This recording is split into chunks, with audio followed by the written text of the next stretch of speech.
Hey guys, I am Dr. Deepak Garg and today we will discuss management of localized cutaneous squamous cell carcinoma. So, squamous cell carcinoma is the second most common skin cancer, and generally if we treat the patients with cutaneous squamous cell carcinoma properly, there is a good prognosis. Patients usually have a 5-year survival of more than 90%. So if a patient is presenting to us in the OPD with a suspicious lesion for the squamous cell carcinoma, then we should get a detailed history and physical examination. We should assess the lymph nodal status clinically, and then we should plan a biopsy. We can directly plan a biopsy without the imaging investigations, and we should include the deep reticular dermis in the biopsy, and imaging studies should be done of the area of the interest after we confirm the lesion, after we confirm the biopsy, and it should include the local part imaging and the lymph nodal imaging. So once the SCC is confirmed, then we divide the patients into 3 categories. So the first is localized disease, which is further divided into low risk and a high risk localized disease. Then patients with the regional lymph nodes or the lymph node metastasis, or patient with a distant metastasis. Now, what is the difference between the localized low risk and the high risk patients? So there are various parameters like the disease. If the L is when the disease is present in the trunk and the extremity. M is when the disease is present at the cheeks, forehead, scalp, neck or pre-tibia. So if the size of the lesion in the L region is less than 20 mm or in the M region is less than 10 mm, they are low risk. If more than that, they are high risk. If borders are well defined, they are divided into low risk, and if poorly defined, high risk. Primary lesions, low risk. Recurrent lesions are high risk. If patient is immunosuppressed or has received prior RT, there is a rapid growth of the tumor or there are neurological symptoms, then these are features of high risk. Otherwise, they are low risk. Certain histological subtypes are low risk like verrucous and acanthomatous, and certain histological types are high risk like acantholytic and adenosquamous. And if depth of the lesion is less than equal to 6 mm, then it is low risk. If more than 6 mm, this is high risk. Any of the feature is present, then we will take it as high risk only. So now patient has come to us, we have taken the biopsy, we have done the imaging investigations. Now we know that the patient is a localized low risk. Then how should we proceed?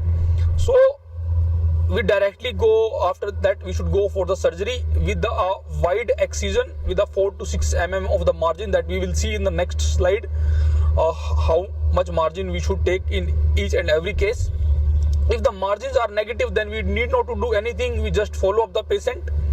And if the margins are positive, then ideally we should do the re-excision with the wide margins. But if the surgery is not possible, then we should do the adjuvant radiotherapy at the local site.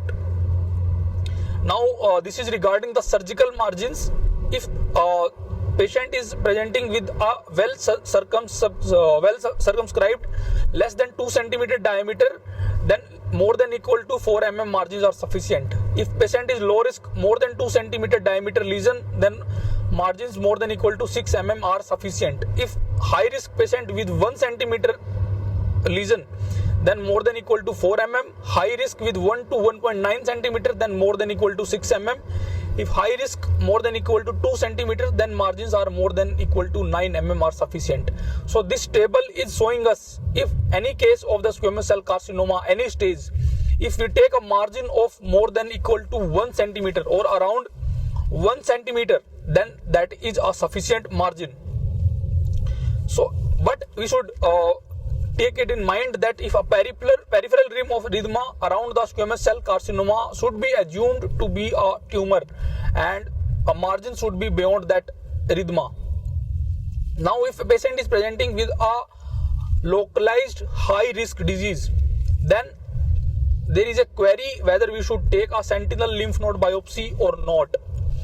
If we most of the studies are showing that sentinel lymph node positivity rate is 12 to 17%, and if we are not if you are doing a sentinel lymph node biopsy and it come out to be negative, then nodal mets later detected in 2 to 7% of the patients. So there are various guidelines regarding sentinel lymph node biopsy in squamous cell carcinoma. So Canada recommendations 2015 says this is just an optional procedure for selected high risk patients. So who are the high risk patients, that we will see in the next slide. So Europe recommendations 2015 says that this is unclear because data is not conclusive. Italy recommendations 2018 says it is unclear because there is no satisfactory data regarding sentinel lymph node biopsy. So these are the high risk features where we may consider getting a sentinel lymph node biopsy when clinically and radiologically there are no lymph nodes, but these features are there. Tumor diameter is high, thickness of the lesion is high, there is an angiolymphatic invasion, there is a peripheral nerve invasion, or there is a presence of multiple high risk factors. So now we know that the patient is a localized high risk. We may or may not get the sentinel lymph node biopsy depending upon the presence of the high risk features. So if we get the sentinel lymph node biopsy and it come out to be negative, then we just excise the lesion with a wide margin, and if surgery is not possible, then we should go for the definitive RT for non-surgical cases. Now if we did the surgery and the margins are negative, then we need not to do anything, we just follow up the patients. Now if the margins are positive, then ideally we should again re-excise the with a wide margin. If surgery is not possible, then RT should be given for non-surgical cases, or systemic therapy should be given where definitive RT is not possible. We should consider giving systemic therapy as well. Now these are the various scenarios when we take a sentinel lymph node biopsy and it come out to be positive. Then these are the various options we have. We can go with the complete lymph node dissection alone. We can go with the complete lymph node dissection plus RT to the nodal basin. We can go just giving RT to the nodal basin, or we do nothing, just observe the patient.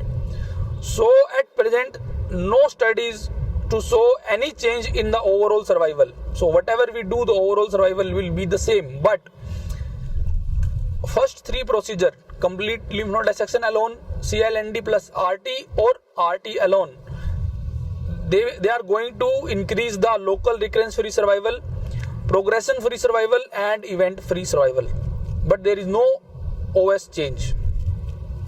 So regarding the RT to the localized local site, so we should consider RT to the local site.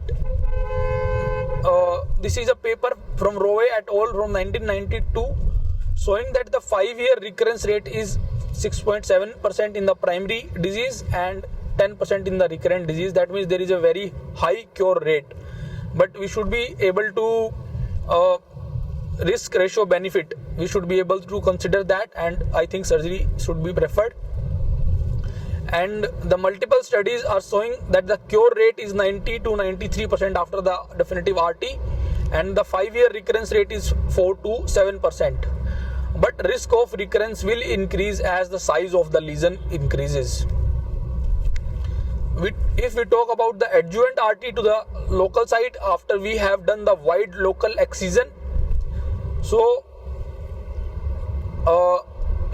adjuvant RT should be considered when there is a peripheral nerve invasion or there is any large nerve involvement by the tumor.